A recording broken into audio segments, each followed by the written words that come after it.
কামৰূপ জিলাৰ আগশাৰীৰ শিক্ষানুষ্ঠান পূব কামৰূপ মহাবিদ্যালয়ত 21 আৰু 22 ফেব্ৰুৱাৰীত দুদিনীয়া কাৰ্যসূচীৰে ভাৰত চৰকাৰৰ তথ্য আৰু সম্প্ৰচাৰ মন্ত্ৰালয়ৰ তৰফৰ পৰা স্বাধীনতাৰ আজাদী কি অমৃত মহোৎসৱৰ লগত সংগতি ৰাখি মহাবিদ্যালয়ৰ মুকলি মঞ্চত এক বিশেষ কাৰ্যসূচী ৰূপায়ণ কৰা হয়। বন্তি প্ৰজ্বলনেৰে আৰম্ভ হোৱা উক্ত অনুষ্ঠানত মহাবিদ্যালয়ৰ ছাত্ৰী বৰষা তালুকদাৰে দেশপ্ৰেমমূলক গীত গাই সকলোকে মনোমুগ্ধ কৰি তোলে।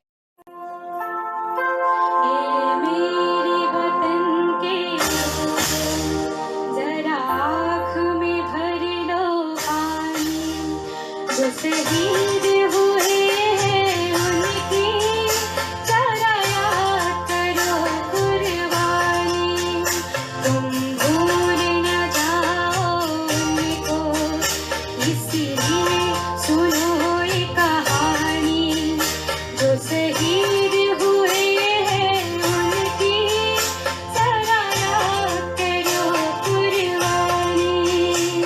পূব কামৰূপ মহাবিদ্যালয়ৰ উপাধ্যক্ষ নাৰায়ণ গোস্বামীয়ে সভাপতিত্ব কৰা অনুষ্ঠানটোৰ মুকলি সভাত নিৰ্দিষ্ট বক্তা হিচাপে উপস্থিত থাকে বিশিষ্ট সমাজকৰ্মী কিৰণ কাকতি। উক্ত অনুষ্ঠানত অসমৰ বিশিষ্ট কুইজ পৰিচালক দীপাংকৰ কৌশিকৰ পৰিচালনাৰে এখনি মুকলি কুইজ প্ৰতিযোগিতা অনুষ্ঠিত হয়। শব্দৰে ব্যাখ্যা কৰা হৈছে। আলোচনা নালাগে, আগতে উত্তৰ পাইছে, আগতে কোনোবাই উত্তৰটো দিব নেকি? আমি সকলোৱে শব্দটো জানো, উত্তৰ নিদিয়াই দিলে ভাল আছিল। সকলোৱে উত্তৰ। মহাবিদ্যালয়ৰ ৰাজনীতি বিজ্ঞান বিভাগৰ সহকাৰী অধ্যাপক খনীন্দ্ৰ দাসে আগধৰা অনুষ্ঠানটিত মহাবিদ্যালয়ৰ শিক্ষক শিক্ষয়িত্ৰীকে প্ৰমুখ্য কৰি ভালেসংখ্যক ছাত্ৰ ছাত্ৰী উপস্থিত থাকে। ভাৰত চৰকাৰৰ তথ্য আৰু সম্প্ৰচাৰ মন্ত্ৰালয়ৰ উদ্যোগত আৰু এই তথ্য আৰু সম্প্ৰচাৰ মন্ত্ৰালয়ৰ ক্ষেত্ৰীয় কাৰ্যালয় গুৱাহাটীৰ উদ্যোগত আৰু সহযোগত লগতে পূব কামৰূপ কলেজৰ সহযোগত স্বাধীনতাৰ ৭৫ বৰ্ষ যিটো অমৃত মহোৎসৱ উদযাপন কৰি থকা হৈছে ৰাষ্ট্ৰীয় পৰ্যায়ত, সেই আজাদী কা অমৃত মহোৎসৱ এই যিটো উদযাপন, এই উদযাপনৰ অনুষ্ঠানটি আমাৰ বাইহাটা চাৰিআলিস্থিত পূব কামৰূপ মহাবিদ্যালয়তো আজি 21 আৰু 22 তাৰিখ দুদিনীয়া কাৰ্যসূচীৰে আমি ৰূপায়ণ কৰাৰ ব্যৱস্থা কৰিছোঁ।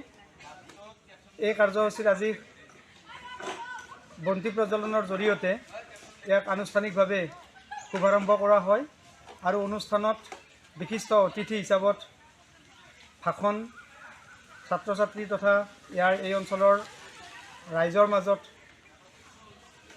ভাষণ প্ৰদান কৰে এই অঞ্চলৰে এগৰাকী যথেষ্ট জনপ্ৰিয় সমাজসেৱক কিৰণ কাকতি দেৱডাঙৰীয়াই। লগতে মহাবিদ্যালয়ৰ পৰিয়ালবৰ্গই সম্পূৰ্ণ ইয়াত সহায়ৰ হাত আগবঢ়াইছে। পূব কামৰূপ মহাবিদ্যালয়ৰ বৰ্তমানৰ যিটো ছাত্ৰ একতা সভা পৰাগজ্যোতি ডেকাৰ নেতৃত্বত গঠিত এই ছাত্ৰ একতা সভাৰ লগতে ইয়াৰ আগৰ যিখন ছাত্ৰ একতা সভা তেওঁলোকৰো ছাত্ৰ একতা সভাৰ আটাইবিলাক বিষয়ববীয়াই এই অনুষ্ঠানটোৰ সফল ৰূপায়ণত যথেষ্ট সহায় আগবঢ়াইছে।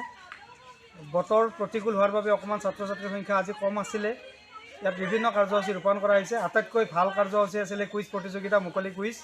আৰু এই মুকলি কুইজ প্ৰতিযোগিতাত আমাৰ মহাবিদ্যালয়ৰ আটাইখিনি ছাত্ৰ ছাত্ৰীয়ে যথেষ্ট পাৰদৰ্শিতা আৰু দক্ষতা দেখুৱাবলৈ সক্ষম হৈছে। আৰু অহাকালি ইয়াৰ কাৰ্যসূচী হিচাপত থাকিব এক্সটেম্পো স্পীচ কম্পিটিশ্যন, আকস্মিক বক্তৃতা প্ৰতিযোগিতা, লগতে গীত মাত আৰু নৃত্যৰ কাৰ্যসূচী, কবিতা আবৃত্তি প্ৰতিযোগিতা আৰু আমাৰ প্ৰতিভাৱান ছাত্ৰ ছাত্ৰীসকলে তেওঁলোকৰ নিজৰ নিজৰ প্ৰতিভা ইয়াত প্ৰদৰ্শন কৰাৰ অহাকালি সুযোগ প্ৰদান কৰা হ'ব আৰু লগতে অনুষ্ঠিত হ'ব। বাইহাটা চাৰিআলিৰ পৰা পৰাগজ্যোতি ডেকাৰ প্ৰতিবেদন, IND 365।